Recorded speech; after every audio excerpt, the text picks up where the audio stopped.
Hello and welcome to Popcorn Polo. Just sit on your balls before you talk. What the fuck happened there? I was just trying to bring different energy. I'm too downtrodden and oppressed. I don't know. That's okay. Spencer's not here, so it's fine. Yeah, but I want to practice. I want to, when he comes back, I want to really nail it. If he comes back, the worst intro. Well, the worst welcome. Mm-hmm. We are trialing a new member of the podcast again that you've heard already, Luciano. Oh, I'm the new member. As good to be here. First time, long time. Yep. Whatever bullshit Spencer always says, because he wants to say first time joiner, long time listener, but he just says first time, long time every time. Yeah. Well, listen, great job. You're filling two roles at one time. Chris has continued to join us as well. I'm so happy to be part of this team. And we brought back our number one fan. So he tells us. We still haven't proven he's listened to any of the podcasts. Quick, hit that applause button. This is a podcast. Other Matt. Hello. DMV? Hello. Pleasure. Welcome. Pleasure to be here, to the be great seen, beyond. to be pretty much anywhere. It's all good. What is this again? This is a podcast, right? Where am I? What am I doing here? Listen, you just tell us where you're on the night of August the 12th, and we'll be on our way, sir. I don't answer questions. I'm drinking water, I swear. Yes. We watched the grand return of a classic, The Man from U.N.C.L.E. Guy Ritchie. I mean, That works. Yeah, but Jared Harris. Jared Harris. Oh. Jared Harris is my favorite. Yes. Option, I think. David Beckham vehicle, because he was changing. He was changing the film. You are right. I think you're right. It is the David Beckham vehicle, The Man from U.N.C.L.E. It is an older movie, 2015. It has just come back onto streaming after being off for. Could have been 5 days. It could have been 4 years. I have no idea. We will never know, because we will never Netflix look was up. like, it's coming back. And we're like, well, good enough for us. Sign us up. Listen, let's get this out of the way before some of us says something that we're all going to regret. We're all going to regret. Yeah, we know Armie Hammer is kind of a weird fucking dude and did some really questionable shit that, well, not proven in a court of law. You do it more than once, probably leads to some sort of level of guilt. We understand that. We're not here to litigate that. The internet has done that already. He lost. He never worked in Hollywood again. We don't think it's good that he's a creep, but we like talking about movies, and we're going to talk about this movie in the context of it as a movie. Listen, that's what we do here. Man, except for Matt, he's gonna. You can dislike him. Matt, take you the can floor. dislike him. He's weird, but you cannot disrespect the skill, the acting skill. This man played the Lone Ranger. He was able to play a Russian spy in this film, all while also pretending to be not someone who horribly does monstrous things and eats people. I think that's what it was. I didn't really watch the documentary. Alleged people. It's just no. Wait. He just had a fantasy about eating people. Yeah. His whole life is acting. That is some Anthony Hopkins level shit. No, Daniel right Day-Lewis. Daniel Day-Lewis couldn't even do that. I mean, how do you be normal, then something else, then the weirdo later? That's skill. So give him that credit. Don't give him anything else. We're going to move on, but... that? Listen, if when you got here was a weird cut, don't worry about it. It's fine. You didn't miss anything. I'm sorry. I don't know trying to bring what could you possibly mean by that? Some people just can't come back from certain things. It's fine.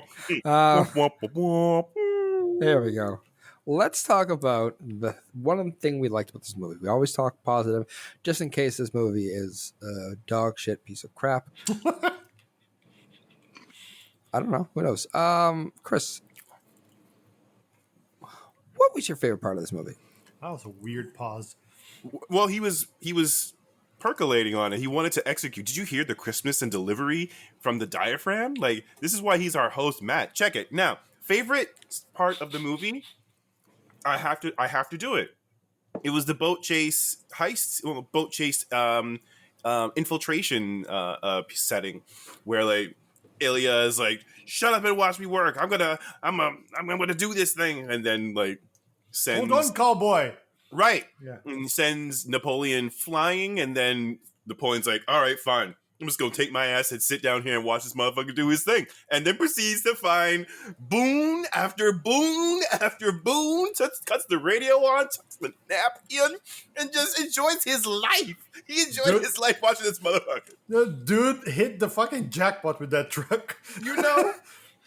Like you can't even say he turned a lemon into lemonade. That motherfucker took a lemon and came out with sweet, sweet Chianti, grapes, etc., etc. Chris is hyped, if you can't tell. Matt, why don't you go next? My favorite part, I would say, I really did I like the overall vibe. I guess it's not the part of the movie, but my favorite thing about the movie was the overall vibe, how it looked like it was just one big Cartier ad. Like, it just looked like everyone smelled like Giorgio Armani's pits. Like, it just looked, everything was just beautiful and Cartier expensive, and I loved it. I thought it was great. Bling, bling, bling. So I liked all of that. I mean, I would say maybe my favorite scene would probably be, there was a couple of good ones. Trying to think, like the chase at the end was pretty good, but I would say maybe it was probably the scene with Ilya and oh god, what's her name?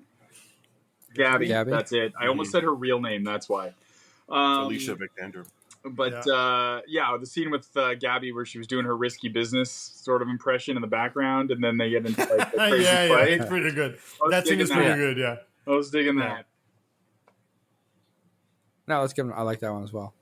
Luciano, what do you got? I think my favorite thing about the movie was like, I'm just gonna call it the visual language of the movie, like the cut scenes, like sliding into place. It's very like paying a very good homage to like the 60s series, like Get Smart and even like In MASH. like Flint. Yeah.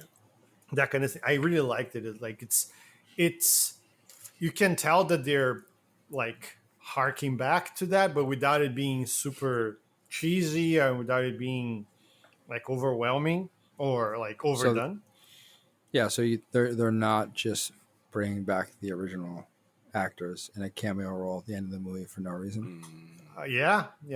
That have we watched something that we couldn't have? Okay, No. It's the dyad. Anyways, Fine. oh, shut the fuck up! Why do you always gotta bring that up? because you the rest of you are too slow. You gotta like bring it, like see it and accept it. You have to bury it and forget it. But yeah, so I think that was my favorite like thing with the movie. Even in the beginning when they're showing like they're doing the credits and like the lines on the screen, and then the very last line, like the red line on the screen, like becomes the Berlin Wall. Brilliant. It's so well done. Like it's almost like Edgar Wright levels of like interaction. Oh, right? I hear you. And like the soundtrack too, like especially like well, I mean, it's Guy Ritchie. Tone too. Dude knows his flair, right? He knows how to make things stylish. But yeah. Yep. And all right, no, I I think that's my favorite thing of it. Like I like the movie overall, but like that's my favorite thing.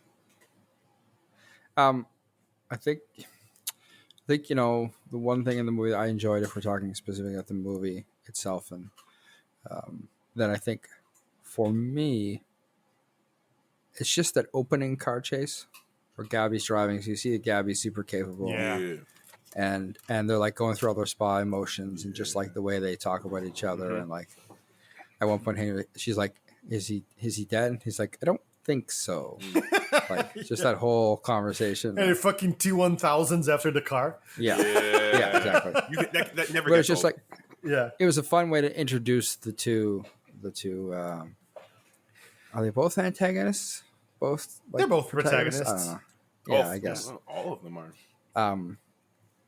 Antagonists to each other, maybe. But it's a good way to introduce the two of them, and even the three of them. Yeah. Even in that one area. I really liked how not cheesy, but like how like it's kind of almost like stylistic suck when he's backing down the car, or he got the car and she's like backing out like he told her to, and you can see from the top that they nearly miss each other. It's like, this is so 60s spy show, but slick. Yeah, but still, exactly. but slick in that way, but then leveled up and then leveraging like cinematography in a way that's just whoa, tasty. I think it's yeah. So like the other thing I was going to say that's not specifically related to the movie, but it's like just the casting. Like this is an excellent cast of actors. Snaps in the chat. That got caught at different starts of their careers before. I mean, like since then, Elizabeth Debicki's been in Guardians of the Galaxy. Yeah, Guardians of the Galaxy. She was Diana and the Netflix Queen Elizabeth.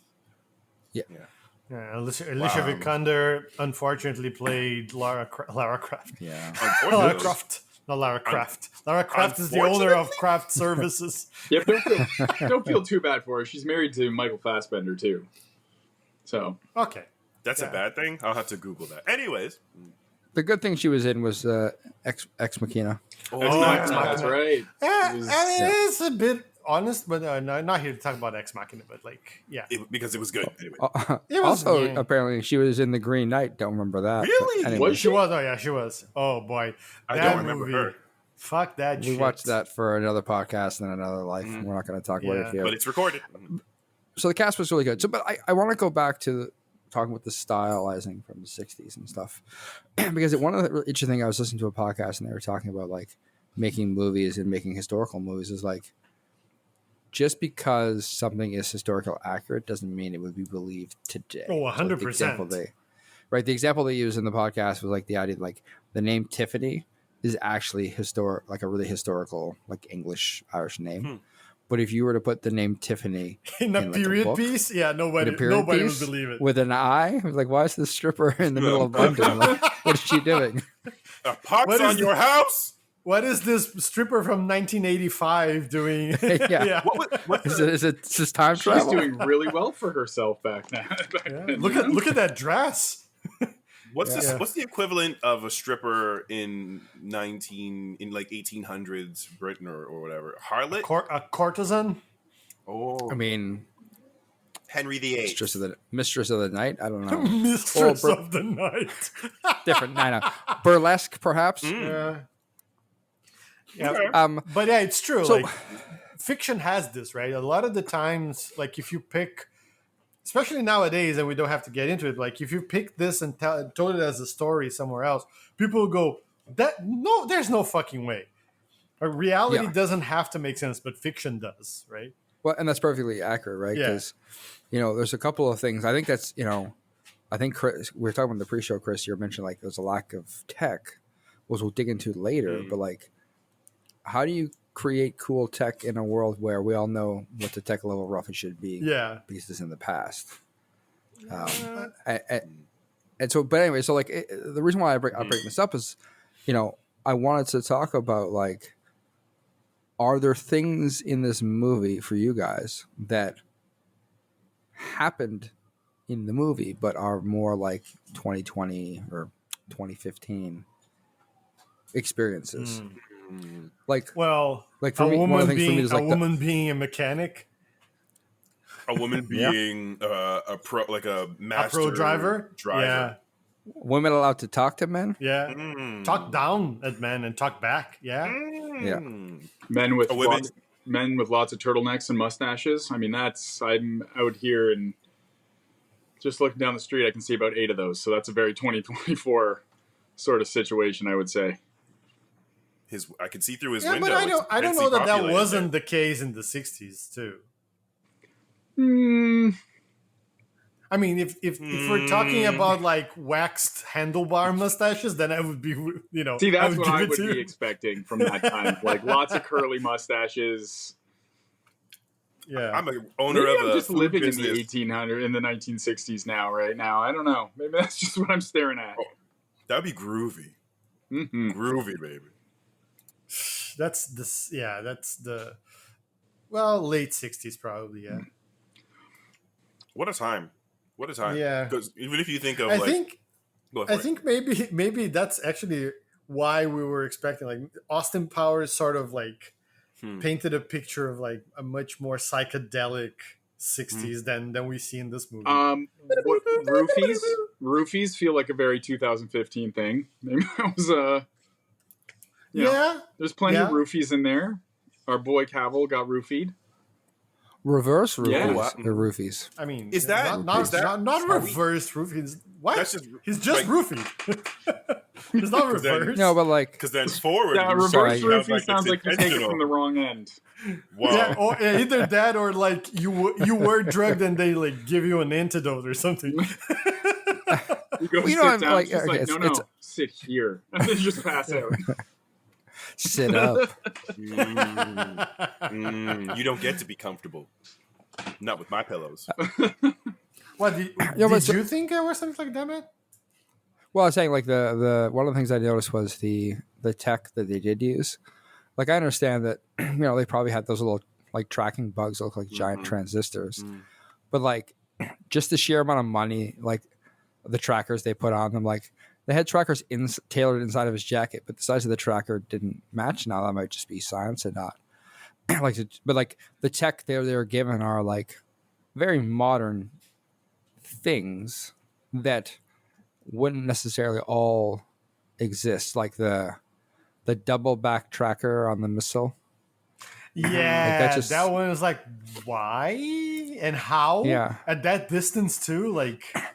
Well, because like like rocketry, I don't know, hard to know exactly where rocketry was in the '60s, but like didn't exist in World War II, right? Like so that's why everything was just bombing runs because you couldn't just fire a rocket at people. Well, So now this feels like well, when you see guns used in the Wild West, when like everybody fucking hits on every shot, it's like everybody knows guns were horrendously inaccurate. well, the problem in westerns is that they have a 6-shooter that has somehow 43 bullets, but Yeah. it's a mini Gatling chamber Yeah, on the yeah. front of the gun. but no. So without going into actually territory, but like the V2 rocket was invented at the end of World War II, right? And it was like pretty advanced. Like you wouldn't think that they had that technology in the 40s, let alone the 60s.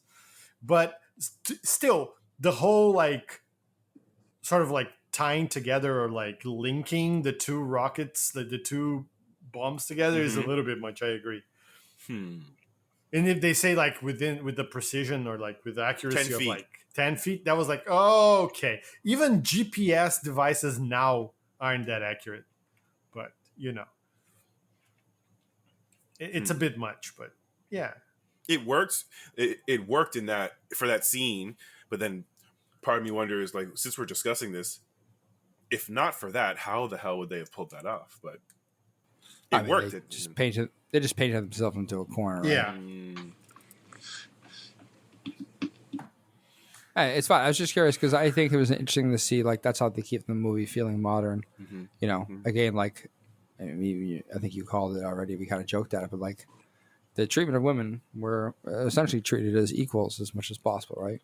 When we know that wouldn't have been the case. But if you were to actually be like show the treatment of minorities and women in the '60s in a movie, no one would. I mean, watch they it. touched on it, right? Like when they are in the clothing place, and he's like, "No woman would wear that with me," and it's like, listen. But it The two was of them are more arguing over her making dress. fun of the Yankee who thinks like that everybody in communist countries dress up like it's the 30s, right? That was the trope they were making fun of. I think it was on purpose that it was supposed to make Ilya sound like he was going to be like misogynistic, and in the end it was just like, no, you're just trying to dress her as if she's a grandma when that would not be the case. Yeah. But it would be a hard sell, right? If they were like, every time she spoke up and they went, "Oh, honey, the men are talking. Shut up." Like that wouldn't fly too well. Exactly. Like thank goodness they were a trio and they're all spies. If Gabby, for some reason, I feel like that's how they would treat like someone from like a small town who doesn't know anything about the ways of what is it, spycraft? Spycraft, yes. Yep. Like, oh, you plebe, spy plebe. Spy plebe. You just let the grown spies talk. I think now. we just found out the sequel title. Yeah, the man from Uncle Spy Spy plebe. plebes. Airing only on PBS. Yeah. It's better than the title I had for the sequel, which was The Man from Nephew. Wait a minute, that sounds You're the worst. Legally problematic. Nephew? I mean, Yes. the man from Auntie doesn't sound much better. Yeah. That sounds like that's No. got like some Samuel E. Wright who played Sebastian the Crab in The Little Mermaid vibes. Like, Oh no. someone What is have I stealing done? all the rum. What Someone's have I stealing all the done? rum. The Picard Captain Morgan is in trouble. Someone's gotta go and save him. Call in the dog sleuths. I hate it. I hate being here. I don't want to. We're still talking about the movie in the first section where we get to riff on whatever we want. Let's 180, 90, 360, maybe 45. not 360. That's 360 and continue in the same direction. Go right back. And then just slowly put your hand on the wheel. So let's go somewhat a different direction, and let's talk about the villains in this movie. The how you say Vinci Guerra or Hey. the Win Wars. I guess maybe the War Wins. I don't know if it's reversed in Italian like it's reversed It in is. French. It is, yeah. Yeah, it is. Romantic languages. Right. Yeah. They're So all like that. the War Wins. They are a surprisingly evil organization team because Yeah. Not just that, but they're like gleefully evil, right? they're gleefully evil, but they're surprisingly intelligent. They're Yeah. effective. Like, yeah, Which is unexpected. they're like they are skeptical as shit when Gabby shows up with her new husband, right? Yeah. Like they have those guys like fake rob them, which probably played better in someone's brain than actually out on the movie. And who are they? Who are I they? thought it doing, was funny. Who are they doing it for? Yeah, the little performance like the little throat punch that he throws without looking yeah, fucking cracked me up. yeah. So, but like in general, they were skeptical all the way, and like Yeah. if Gabby hadn't of as Waverly said, she had to blow her cover, or not blow her cover, but like blow Blow their those cover. their cover to continue in the game.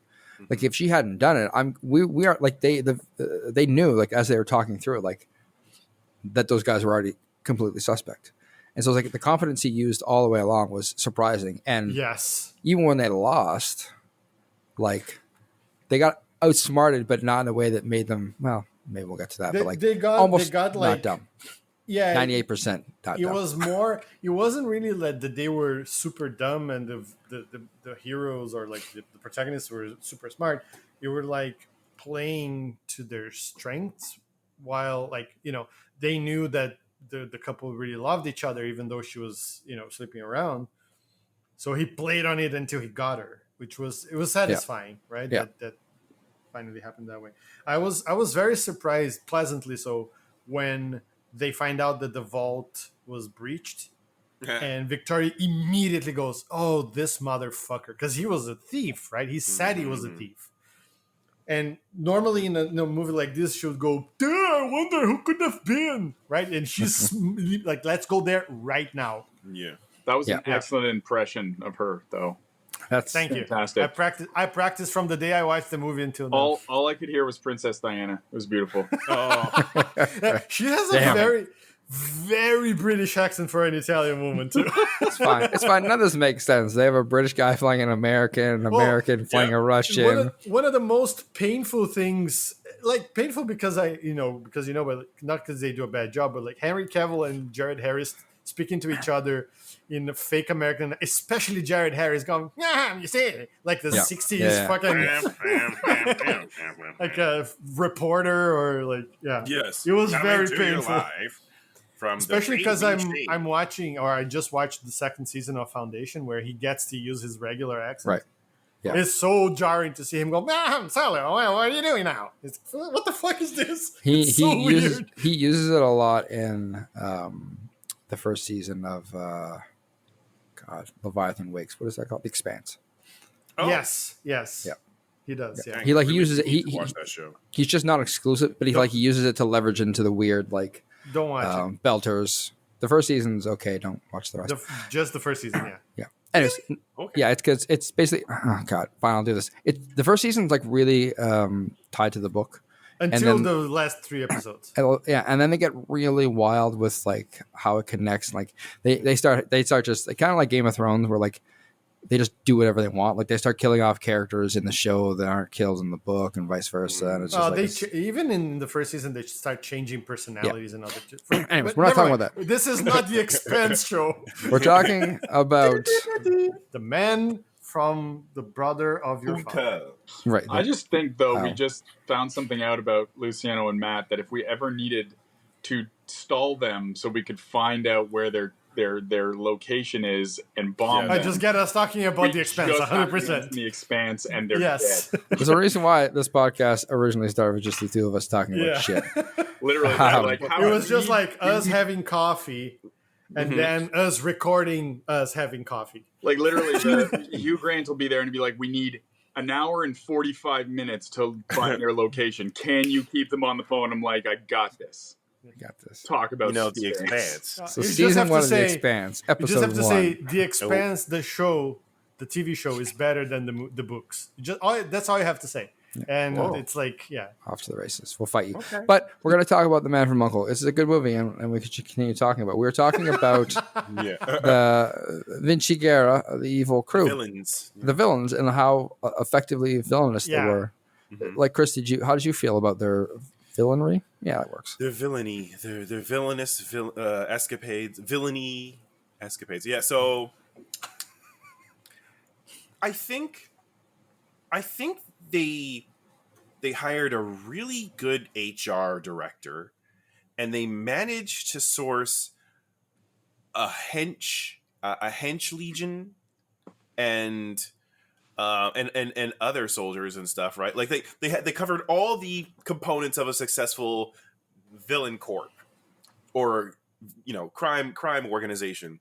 Got their engineers for their vehicles and their weapon and arms master, quartermaster.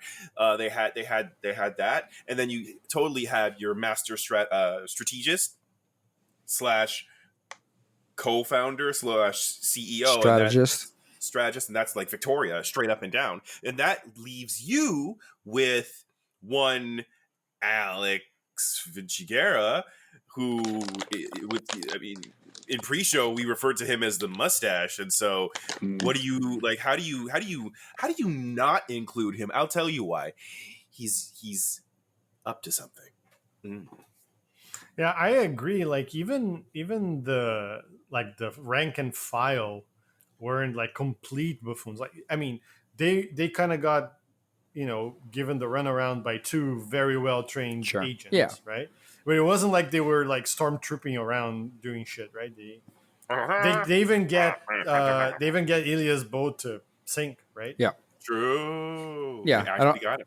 They don't seem like actively bad at their jobs. Like Yeah. most I love villain that scene guards too, are. like just Harry Cavill or like Solo just having the time of his life in the truck, Yep. and you're just watching almost like a Benny Hill scene where the boat Yeah. goes one way and the boat goes the other way. Yeah.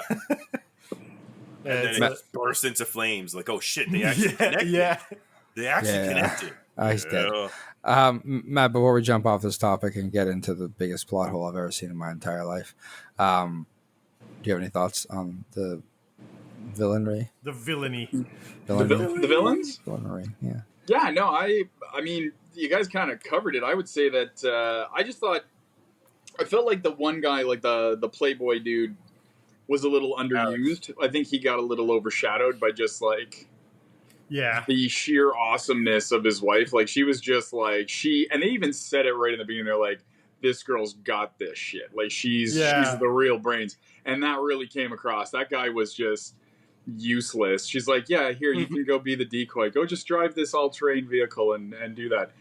And he was like, should I kill her? And she's like, yes. And then he didn't. And then he just drove away because he's Yeah. useless. And he's like, what's 100%. happening? That's what happens when you marry down. Somehow he thought he could escape. Like, this guy's a race car driver. Somehow he thought he could escape through a river. Like, he's like, we'll where we're going, we don't need roads. Where we're going, we Owls." don't And he need just physics goes. or carburetor logic. We don't need those. But I'm also just gonna drive over one river one time, and I'll get rid of everybody for sure. Listen, And then, like, he got some good punches in when they finally caught up to him. I didn't That's expect true. that. until he took a motorcycle to the face, which Well, was I just mean, yeah. He's like, fucking. looked like My only something Lou weakness- Ferrigno would do in the Hulk series. Just like, Yeah. it's- My only I- weakness. Yes, you're right, Chris. I 100% thought he was gonna jump back on the motorcycle and just run him over. It was nope. I'm just gonna toss it. Hulk, Yes. Hulk smash it in your Yeah. face. Yes. Here, take this. Take my bad writing. Motorcycle in the face. I did want to put a special shout out to the torture Nazi guy. That was Uncle great. Rudy? Uncle Rudy. That was a great scene. Loved that scene. That was awesome. He fixed the glitch. I really love when he goes like, there are two types of torture. One is for extracting information, and one is for its own sake. And you can see the glee in his face. He's like, I get to do what I like. I also love that, like, afterwards he's like, "You don't have to torture me. I'll just tell you everything." Yeah, It was so. Mhm. It was it was so funny and like unexpected because you expect that you can do anything you want to me. I'll never correct. No. Don't. I'll say I'll testify. I'll sign things. Yeah. Yes. Whatever you want. Yeah. Yeah.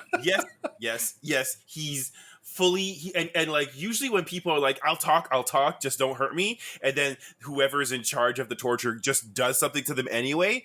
Rudy was wonderful admission of cooperation. Like, I Yeah. believed him. He was ready to do it, and he did it, and it felt so complete. Like, he gave you an answer. You didn't think he was holding out. You didn't have to flies on his heels. He's like, oh yeah, and they wear this on Sundays when they go here, there, and there, and this is what they really like of that restaurant that you like. Anyway. He just fucking spilled the whole beans, right? Yep. Yeah. And to walk outside. I wonder if I bring him back, they're just gonna give him.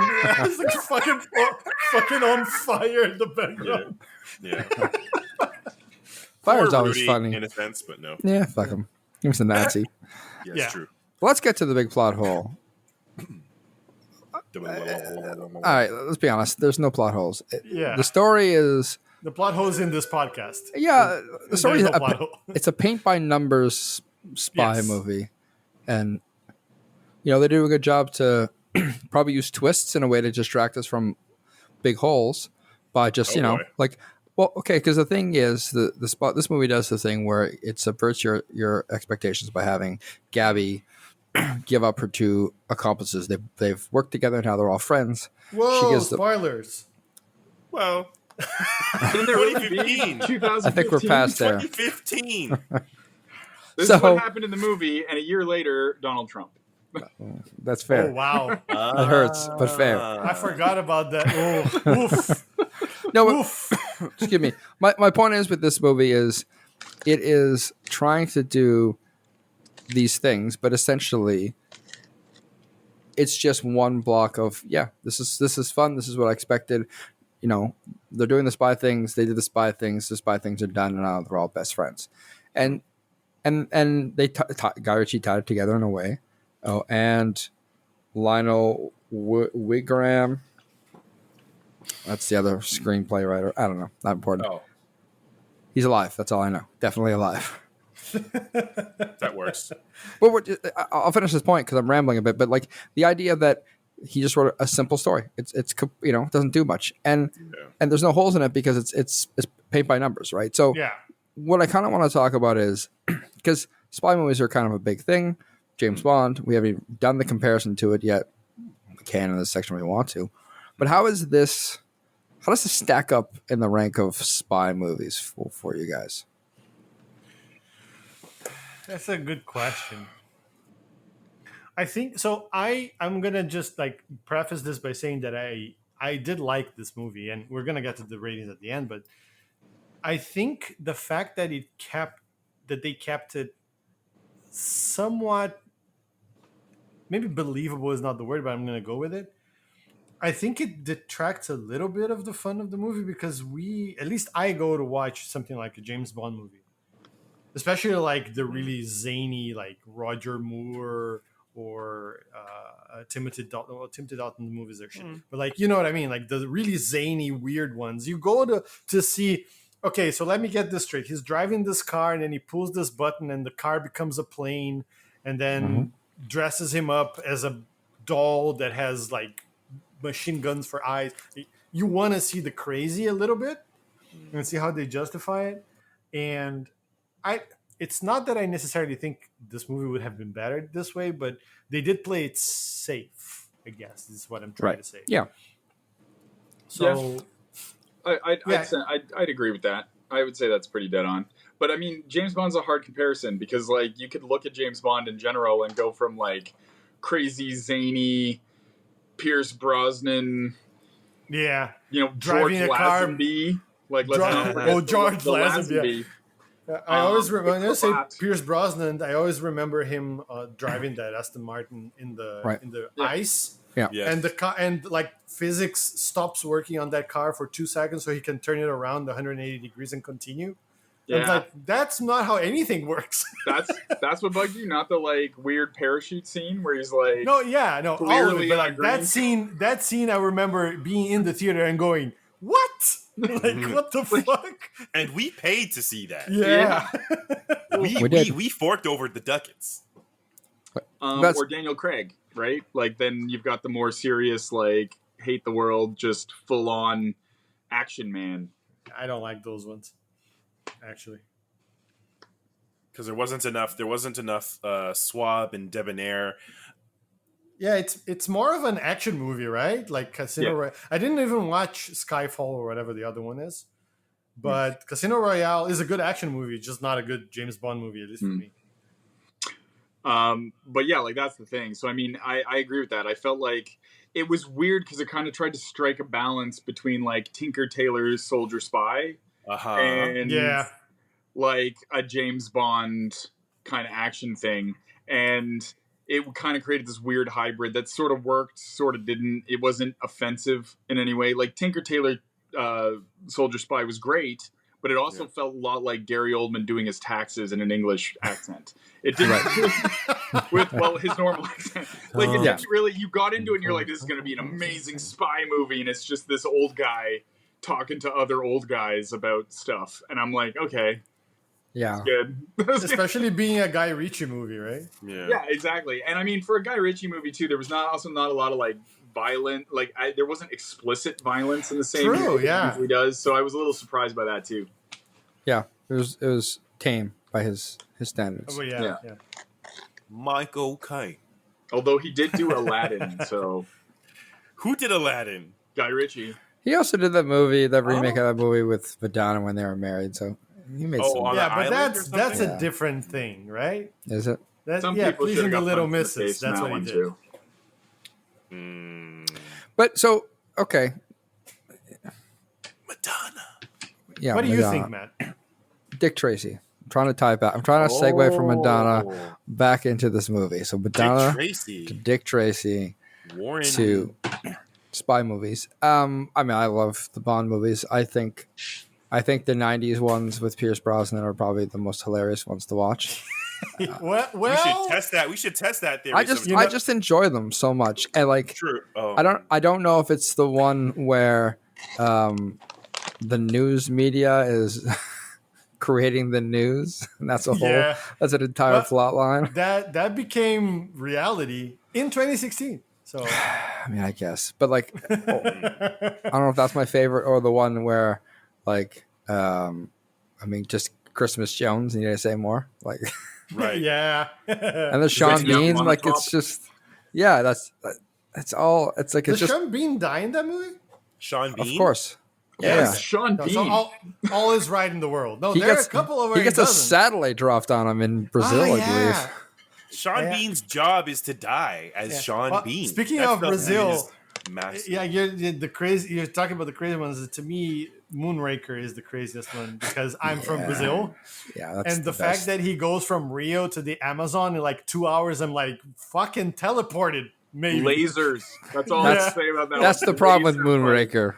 That's the only. No, it's not the only problem, but it is glaring because you go like, where is he in Rio? That looks like the fucking jungle. Honestly, I was fine with it. I'm like, yeah, it's probably true. I need to rewatch Brazil's the movie right tiny. now. Yeah, famously. Famously Everything tiny. is just a simple jaunt. Yeah. So A hop and a skip, right? That's right. So Saunter. if we were to dive outside of the obvious Bond comparisons, then maybe you avoid it or you go to the 2023 remake of The Man from U.N.C.L.E. I think it was called the Ministry of Ungentlemanly Warfare. Oh, If I'm not mistaken. I thought you were talking about Yeah. Argyle. No. We have to the same director to A make good it chunk proper. of the cast and the crew are in the Well, it's same this thing. in their Guy movies. yeah. Ritchie has shown himself to have favorites. I mean, once he got his hooks and Hugh Grant, he's used them like pretty much everything he's done since. Yeah. But Henry like- Cavill too. yeah, and so it's like, is it a case of like, are there better spy movies? Like, what is the, I guess maybe the better way to put it is like, what's the key ingredients for you to make it the best kind of spy movie? Oh, good question. Mission Impossible style vignettes. You know, doves flying out of things and like Mexican dancing and tiny Tom Cruise. Like, I mean, come on. Ninja kicks and motorbikes and I really just am like, I don't know. I think after the first Mission Impossible I thought was great. Then after that they were kind of like, what's happening here? It looked like a Coca-Cola commercial. It was very strange. Or I don't know. I like the recent ones except for the very last one. The obvious that was one. bullshit. Yeah. But like so in those movies, you know, you have a lot of gadgetry generally in the Mission Impossible movies. Yeah. They love their face masks and Yeah. face masks, whatever. You have a lot of gallivanting across the world. Yes. Lots of locations. Globe trotting. And you have, I mean, I think Mission Impossible's replaced spying with hacking because it's just easier to be like, I don't know, no one knows how computers work. They hack this, they hack that. Yeah. But like they have spying or hacking. Is like, to me, I don't think you have to put it in a period piece, but it certainly makes it a lot easier to just not have to worry about the troubles of modern technology. Yeah. Like, you know, when you say diapers in your house and your phone's like, here's 40,000 advertisements on diapers. Don't worry, we weren't listening. You know, like technology is hard to defeat in the spy world in 2024.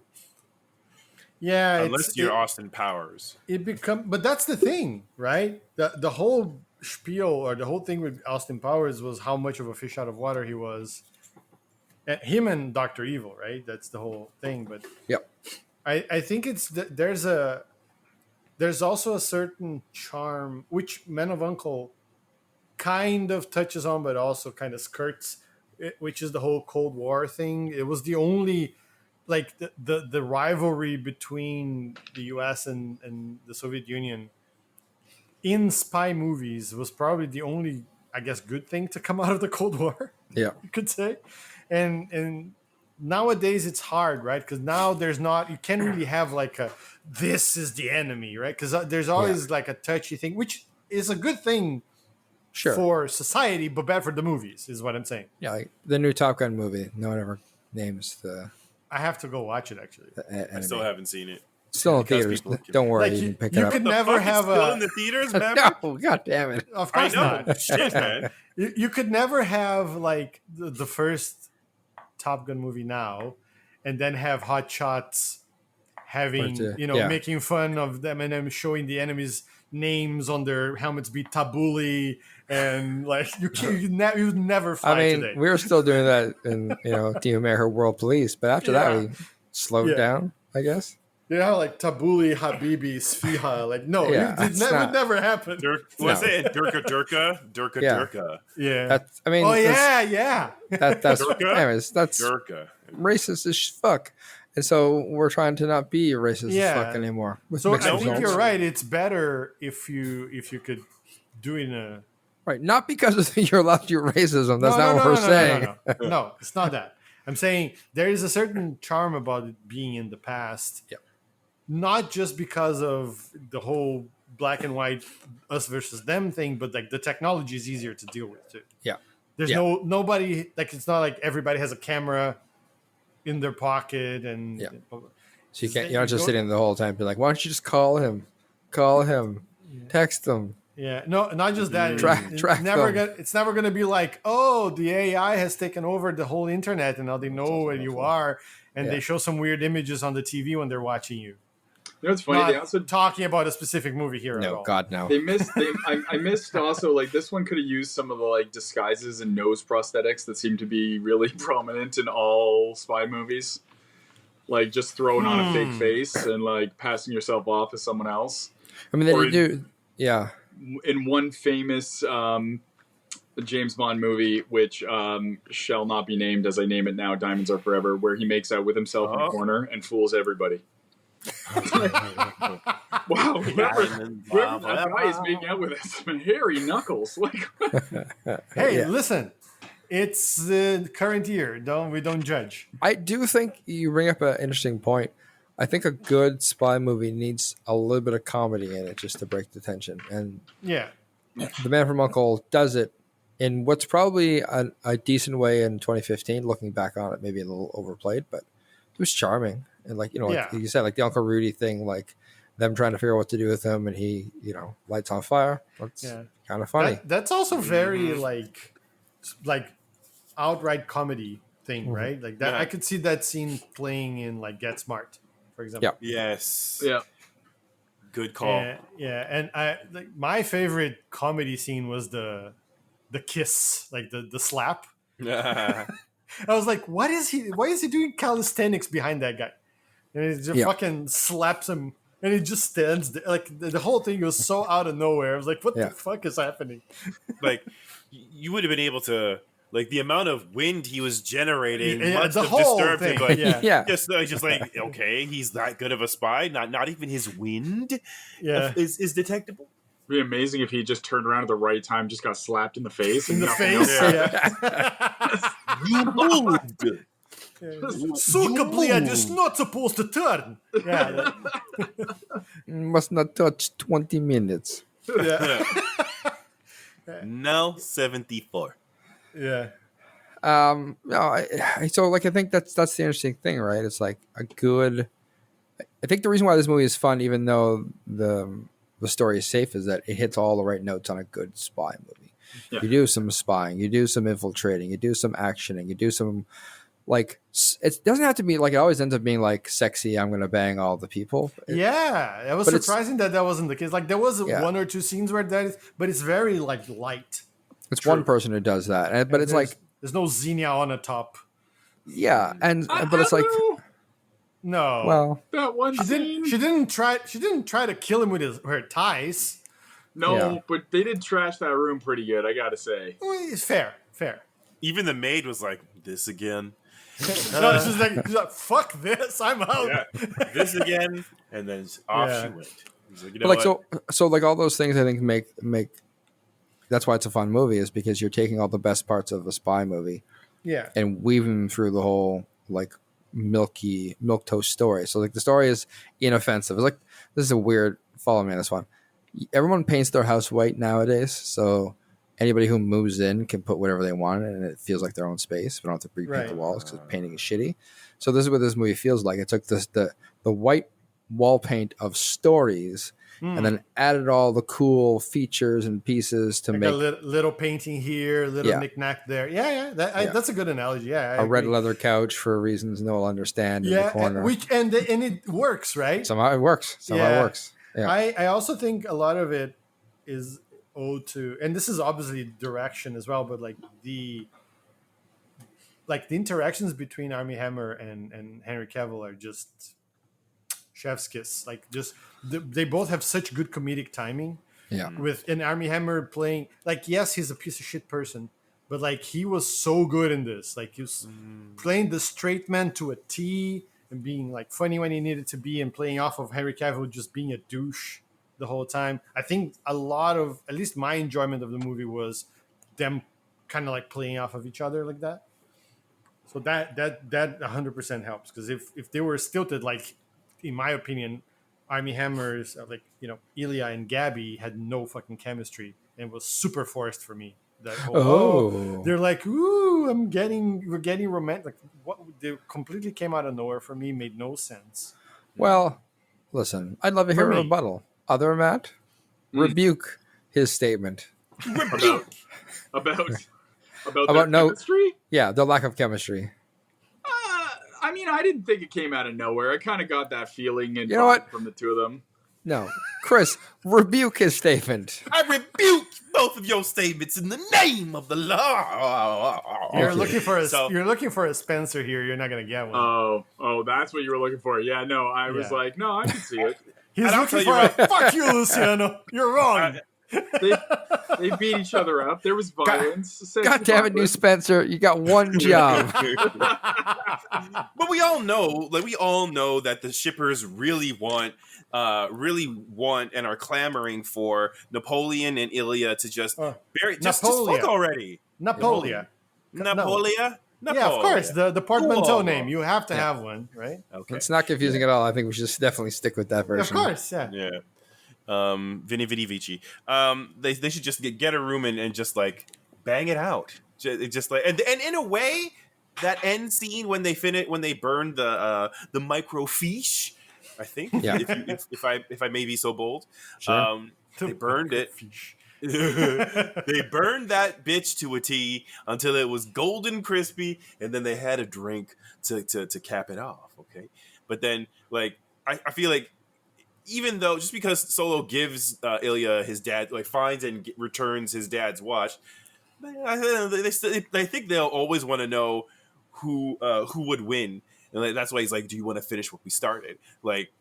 Because when that fight was broken up, Ilya had and probably could have snapped his neck, but is that a 1-0 scenario? That was, but I guess best of 3. Listen, judging from Ilya's track record, totally depends on choice of battlefield. If they're fighting in a men's room, Ilya's got this hands down. True. He's 2-0 in men's rooms. Yeah. I'm just saying He's that used- right now. He's used to the stank. It's more than 2 because the second fight it was 1 for 3, and they allegedly got all sent to the hospital. So yeah, just don't try to take the man in a bathroom. I'm just saying. he's in his element when he's around some urinals.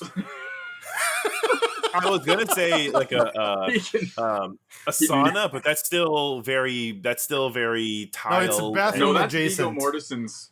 That's Viggo Mortensen's. True.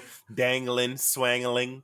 What Towels, about no towels? He doesn't matter. He'll take you getting killed. You getting sliced, diced, and Julieted.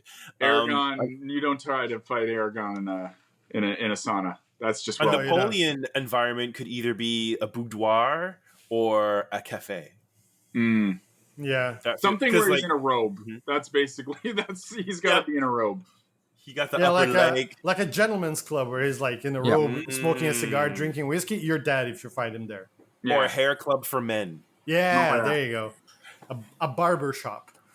Well, yes, but I'm talking about it's a barber shop in the front and then a hair club that deals with and then in the back you pull a business lever in the front and party in the back. Is that what you're saying? Party in the back is where the folks the mullet of businesses. Yeah. Well, it's the mullet of businesses, but when you pull that lever, the fake panel slides apart, and then that's when you enter to get a drink and spend some time with folks who suffer or rather survive with alopecia. So it's the business mullet is what we've come to here. Yes. Great. I don't know how we got here, and that's not important. Me neither. But where we can go from here is continuing on, obviously, fun questions, ask fun questions, to give fun answers about, because that's clearly what happened here.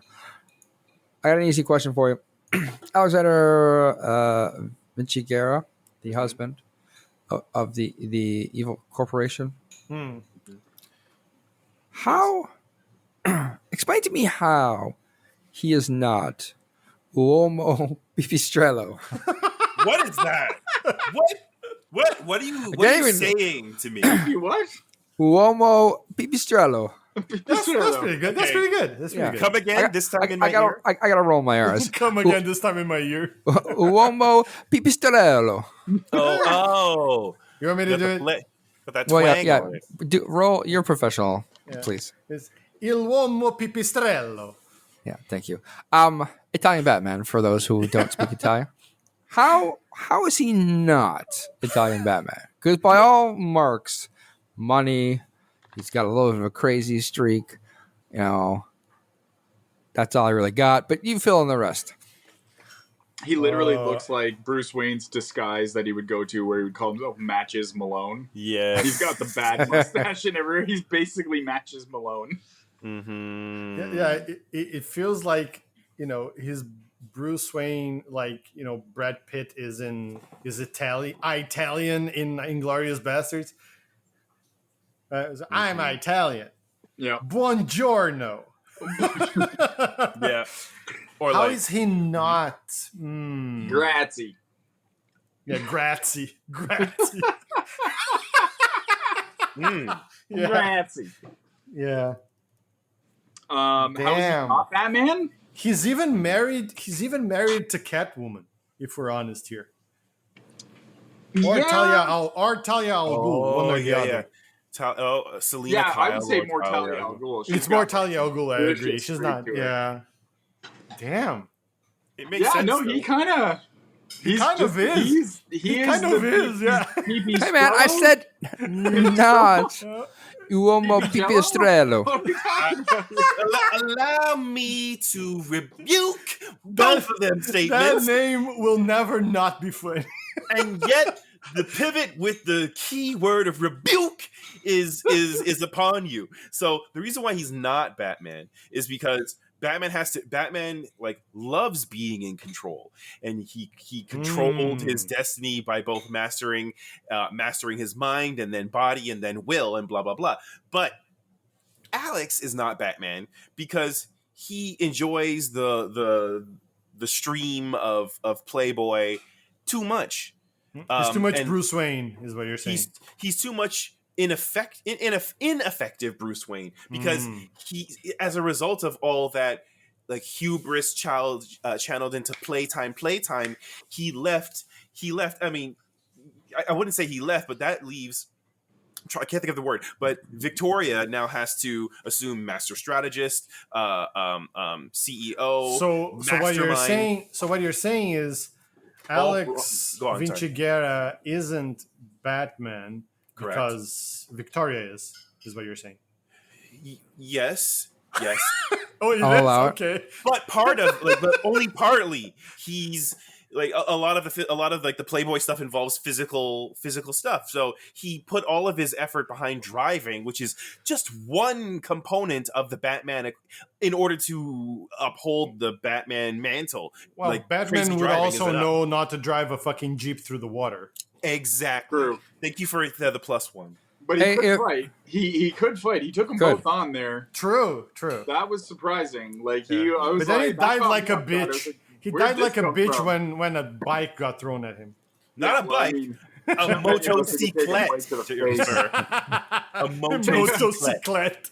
A motociclette. Thank you very much. Hey, I just want to go back to something very important. If Victoria is the Italian Batman, is it uomo pipistrella?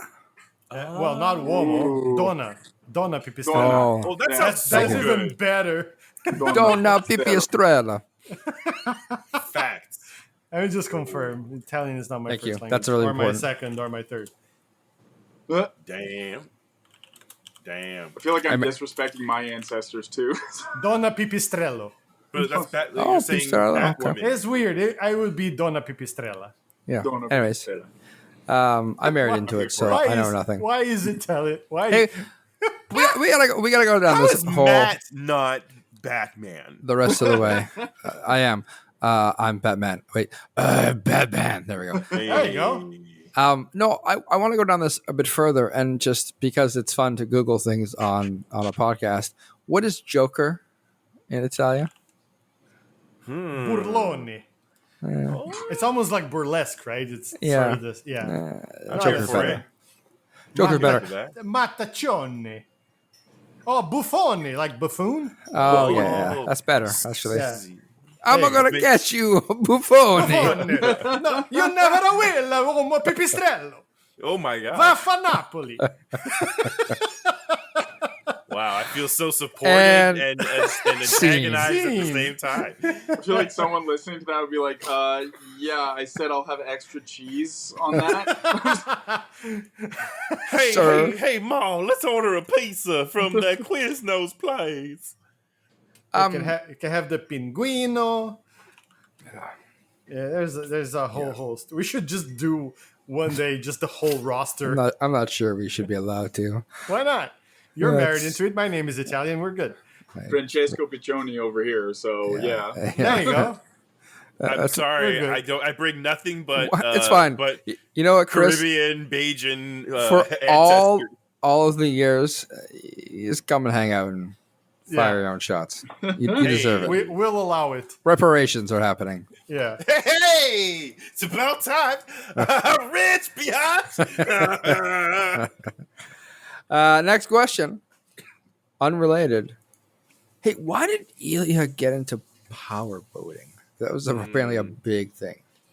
Yeah, that was unmistakable. Like, if you're gonna rise to the top of your class in KGB Hogwarts, you need to be sure that your Russian Dumbledore is proud of your efforts, and so you need to differentiate. Okay, so when you know, blossoming Ilya was looking to pass his final exams, he's like, I am not operating at peak efficiency. So, what must I do to dwarf the embarrassment, the tale, the infamy, shame.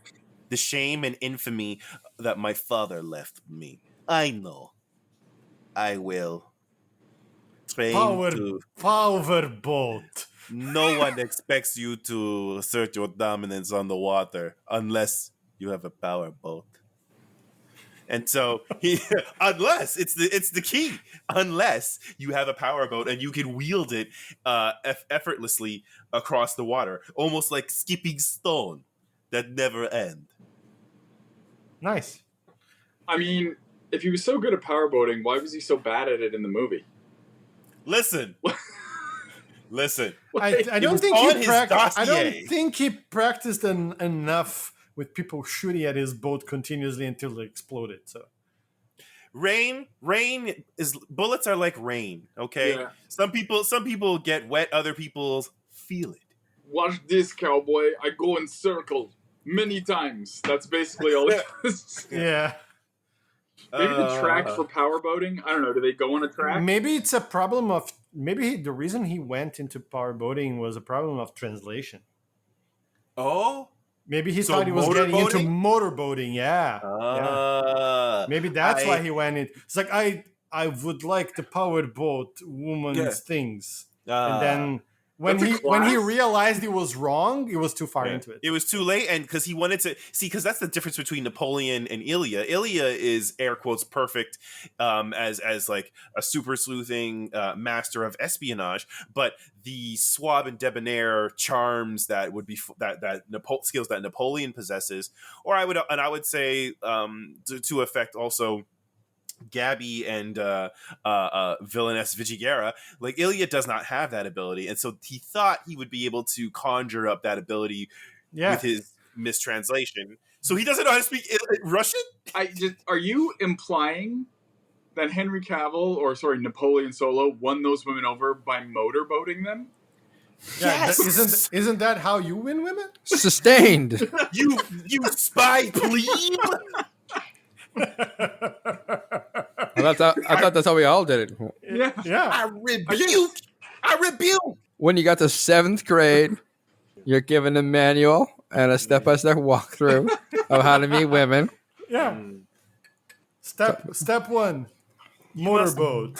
Step 2, question mark. Step 3, profit. Profit. No, Step 1, motorboat. Step 2, introduce yourself. No, what are you talking about? The motorboating is the introduction. No, he's right. That's the outdated version because you place face between bosom, and then hi, I am Solo Napoleon. See, so is he because he's playing undercover, my man. Yeah, he's undercover. I rebuke your He's ignorance. clearly undercover. I would just it. like to point out in 2024, the manual's been updated. It now says Hey, may I moderate your breasts? If yes, Right. Yeah, etc. That's It's just like, And equal turnabout, they can and motorboat. I think They can Ilya stuck motorboat with it. you afterwards. Exactly. And I in think the case of Henry Ilya Cavill, stuck they with can also power floss. boating. Wait, what? Two people at the same time? What? Yeah. Something about flossing. Sounded It's like fine. good goal. Oh, You know what? flossing? I think we're just gonna move on to a new question. Just gonna Alright. cleanse Listen, the if you're gonna palate. motorboat Henry Cavill, you can also floss while doing it. That's all I'm saying. Cleansing the palate. Oh. Cleansing the palate. I'm picking up peppermint. That's not cleansing the palate. That is something else. Hey, Something else? Oh, shit. My virgin ears! Ah! the studio loves sequels and prequels, as we know. Warner Brothers. This is Warner Brothers, so This is the B. the beat. The studio realizes Warner It can't- Beaches. it can't go forward with Victoria Vichiguera's story. Right. It's a little dead. Unless So we're it's gonna a- go backwards. Unless it was a ghost story. Ghost Vinci! Sarah! Wait, I have to find out how Ghostbusters is in Italian. Hold That on. would be a better version of the Frozen Empire than what we Yeah. got. I'd watch that for sure. My question, well, Luciano Googles. Acchiappa Fantasmi. Clearly, we need to watch that movie. Phantasme is in there. I like that. Yeah. What I want so Anyway. listen, maybe this is the title of this movie. It's your choice. Yeah. Yeah. I want a prequel Ooh. for Victoria Vichiguera, and to make it harder because I'm the studio, I want it to just end at the beginning of this movie. Wait. If we're Yeah. gonna believe that, Yeah. this is Warner Brothers. If you're the studio, Oh, please sound hey. like the studio. Hey, my guy, I'm sorry. I need you to take this movie here with this chick, and I need you to make it before thing that ends right when this movie starts. Okay, my guy, Hey, Babagoo! Mike Boss. Uh, And then we take the trash out. It's too far. We're too racist. no, not We're in racist too enough. deep. We're in too deep. Keep you. The only way out is down. Proceed. I rebuke your stratagem. Answer the question, okay. please. For the love of God. Prequel starring Victoria Vichiguera. You can start So with her maiden last name For the love and of go from God. there. Yeah, What was her name? Perde Guerra. Cool. Loses worse.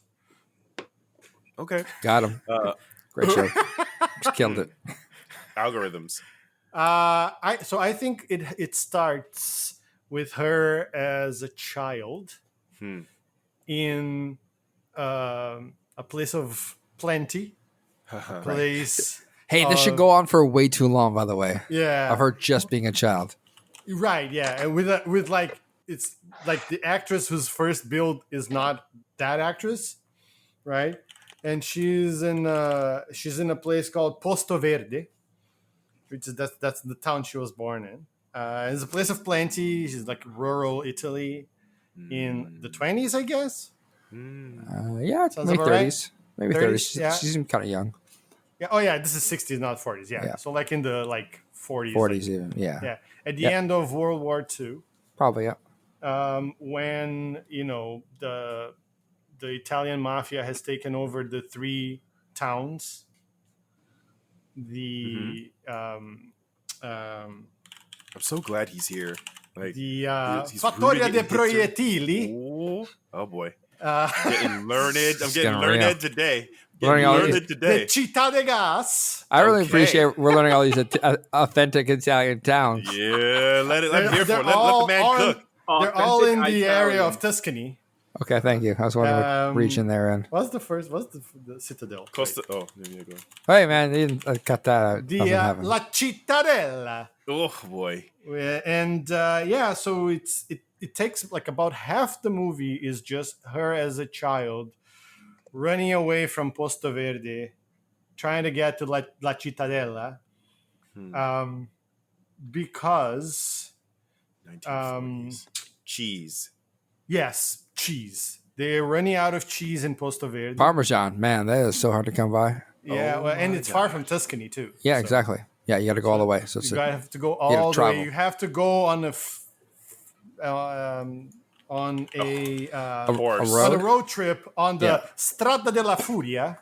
My gosh. Uh, My guy. With which the, everybody with the knows is directions.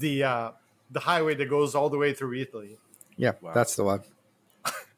It's from ancient like Rome. We believe you. We Yeah. believe you. Historically accurate. And then You're a gentleman and a scholar. she meets.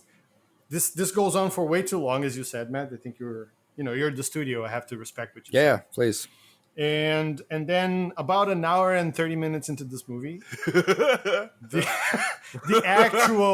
actual actress who plays her Victoria as a young woman Right. appears.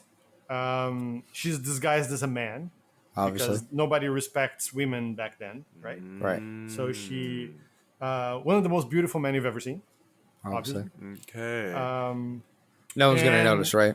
No, nobody notices this. This and is the ladybug effect. She's like she managed to infiltrate herself in the cheese factory in Parma, Hey. Yep. also known as Città di Gas. Right. Everybody knows that's what they call it. Listen, I mean, come on. Tell me something I don't know. Luciano, I'm curious in this movie. How do they get Parmesan to any of the other cities? Oh, they have this transport Of vehicle. crows?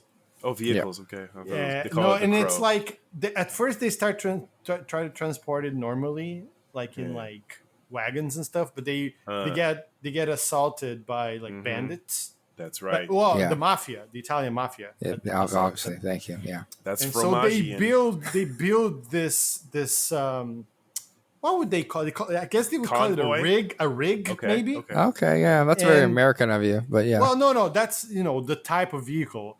What they name it is attrezzatura di guerra. That's what they name it. Okay. Yeah. Just off the It top does- of my head. It Just off does the top of my basically head. roll off your head like cheese train would. So I see where you're going with it. Yeah. Well, no, that's the People all other over the name. world. Yeah. That's the other name. It's Cheese the train. Treno del Formaggio. Yeah. Yeah. Oh. Nice But cheese like train. it's one of those things where like the guy that built it wanted It's like- called it's- his and own it's the- name.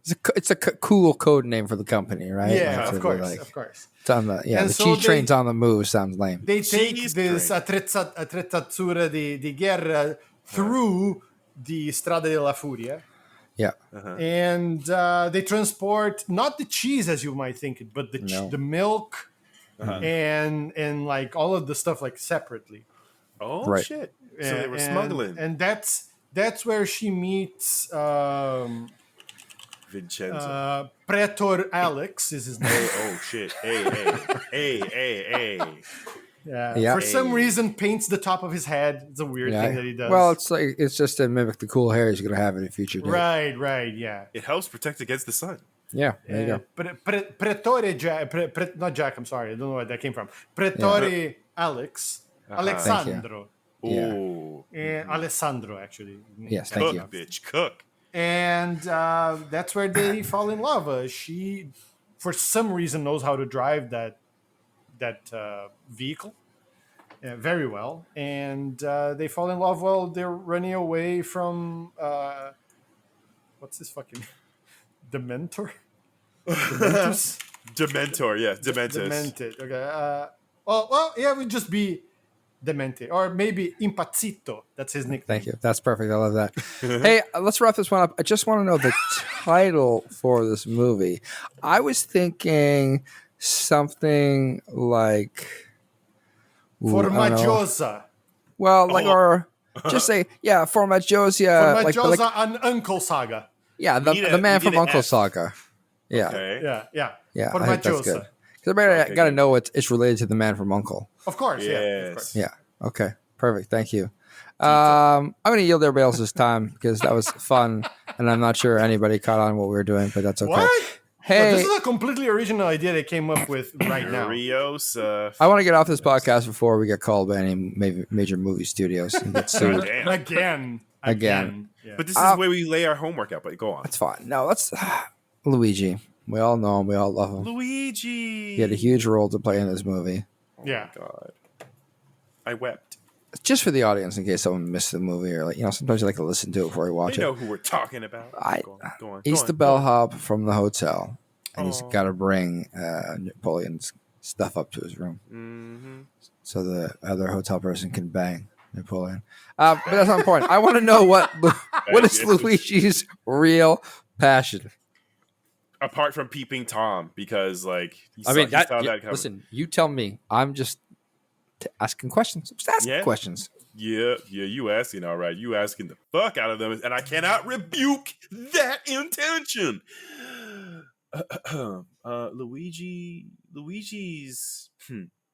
Luigi has had to play the role of observer for much too long, and when you watch all kinds and all tiers of folk enter and leave a And hotel. enter and leave and enter and leave. Indeed, it wears on you, and you can't help but wonder about the stories of these denizens coming to partake of your tranquil, if not lavish, establishment. And so I think burning within the fires of, someone help me translate, belly or stomach into Italian, as one does. Tummy tum. Tummy tum. See, this is why we make sure that here in the podcast, DEI is alive and well. Now, he is yearning to become and evolve into his true monarch butterfly state, that of an auteur. He wants to create stories and capture them in film. I yield So you're my saying time. his passion is cinema?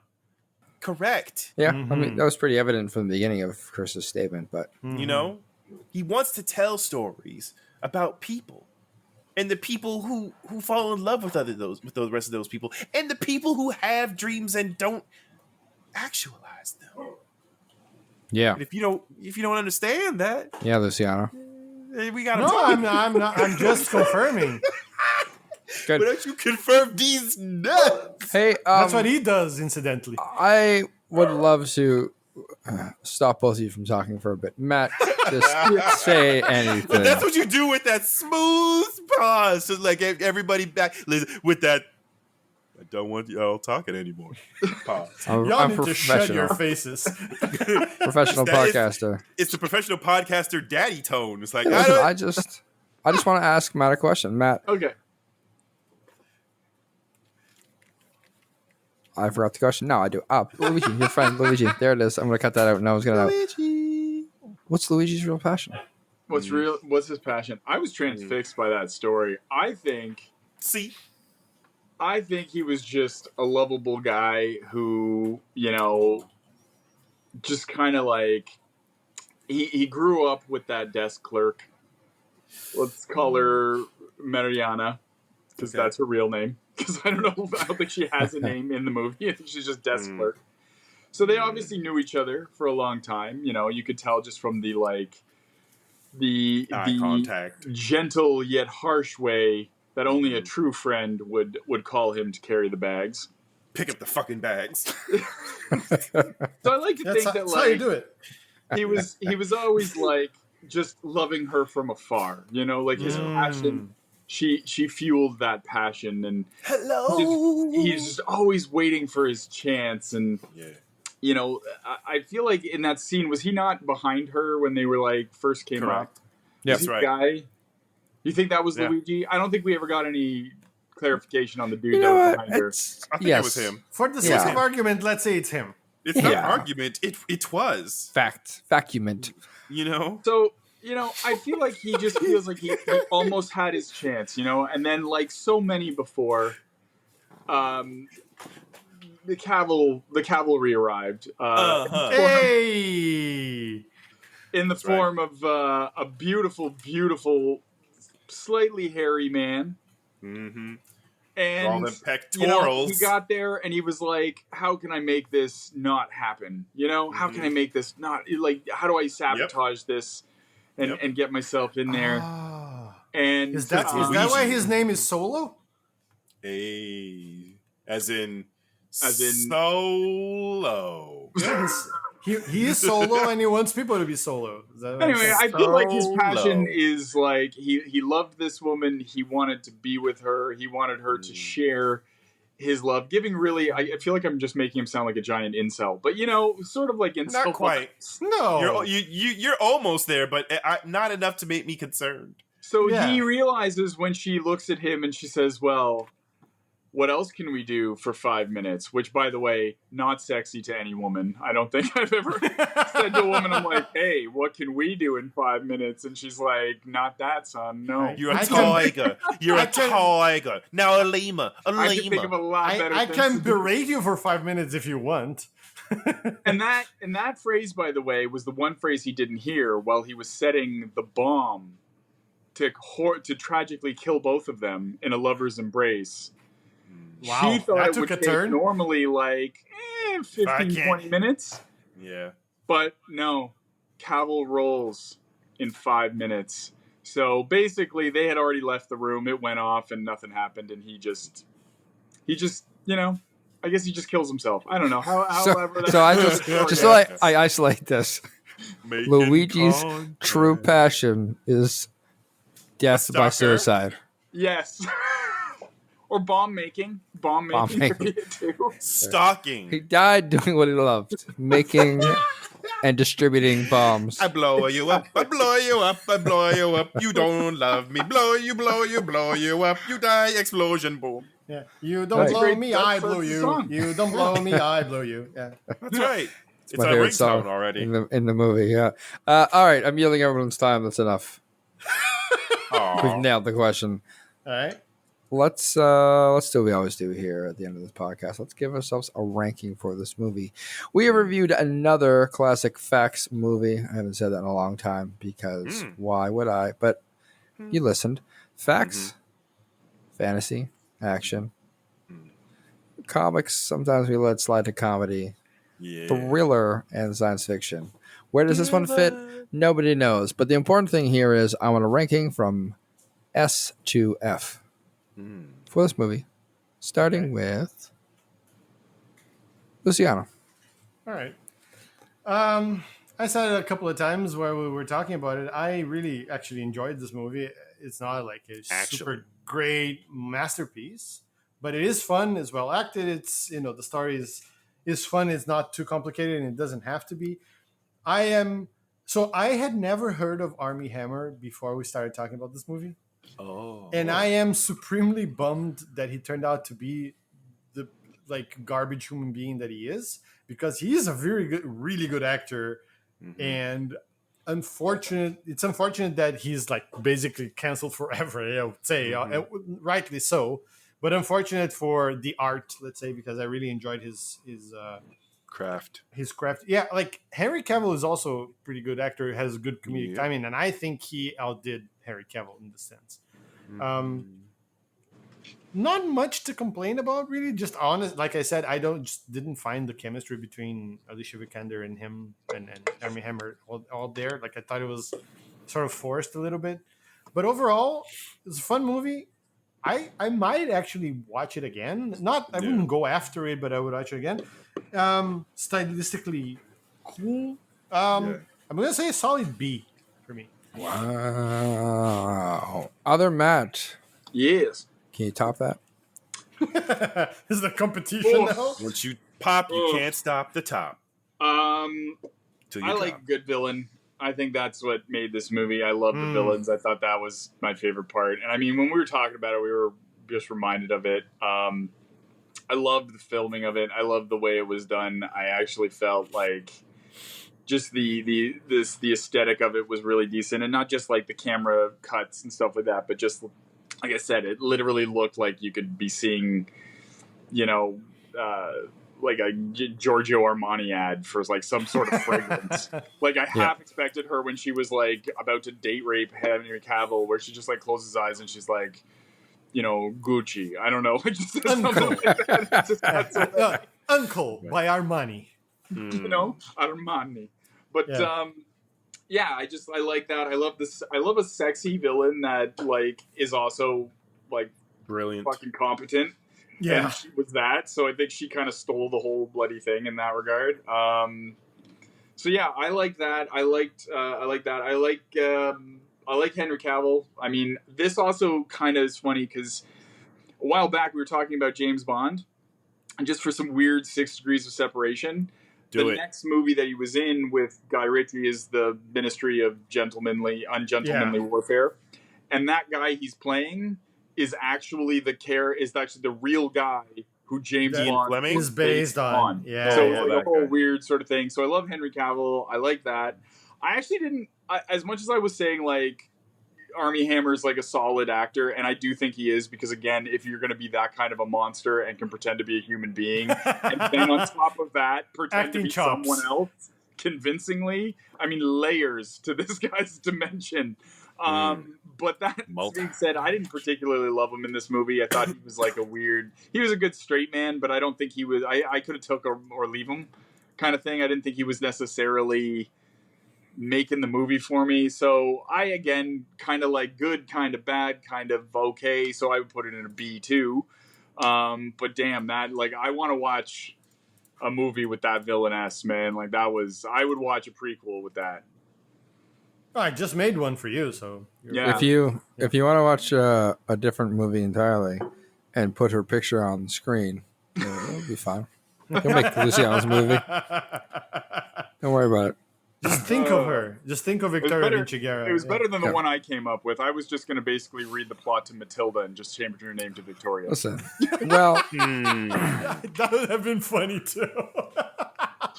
it would have been funny, but we don't stand for that here. We won't let you do it for Yeah. Matilda. We won't let you do it for, I don't know, what Problem other Child. Problem It would Child. star Danny DeVito, though. And we definitely won't let you do it for For Furiosa, Furiosa. a Yeah, Mad no. Max saga.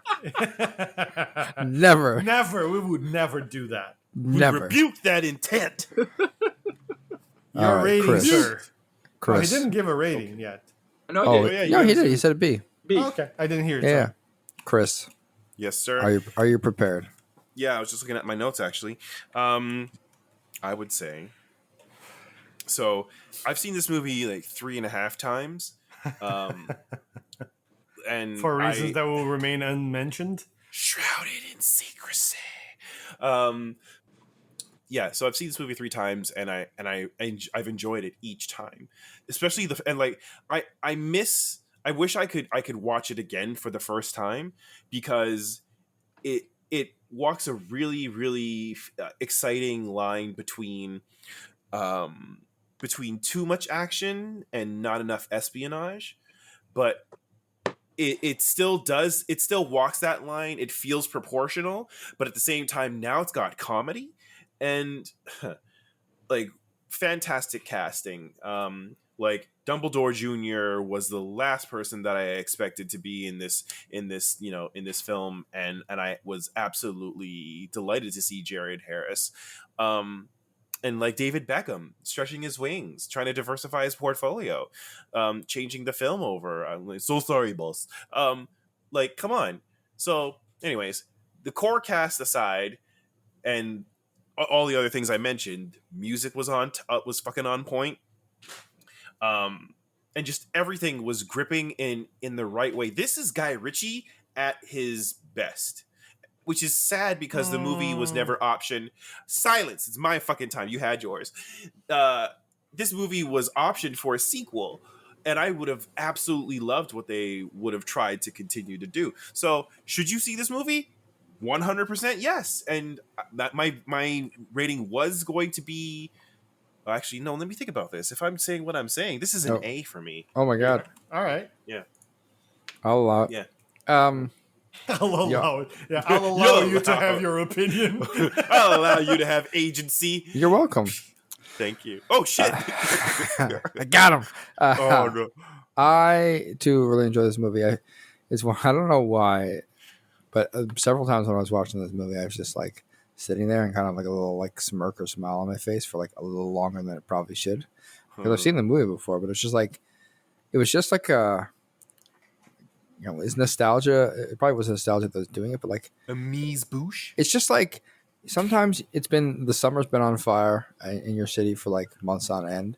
And you just get to a spot where it's like, it's cool at night. You can cozy up in your house Aw. have a warm drink or Mhm. glass of whiskey, depending where you're headed, There you go. and There you just go. settle in and know you're having a cozy time doing nothing. And that's what this movie was for me. It was just I had a great time. It was cozy. Mhm. It was fun.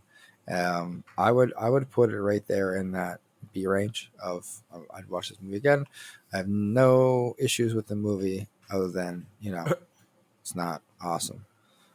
So there's that. But otherwise, B. No, you know what I mean though. Like the story was kind of Yeah. blah. Yeah, it was eh. That's what I All mean. right. Huh. All right. Interesting. You're welcome. Yeah.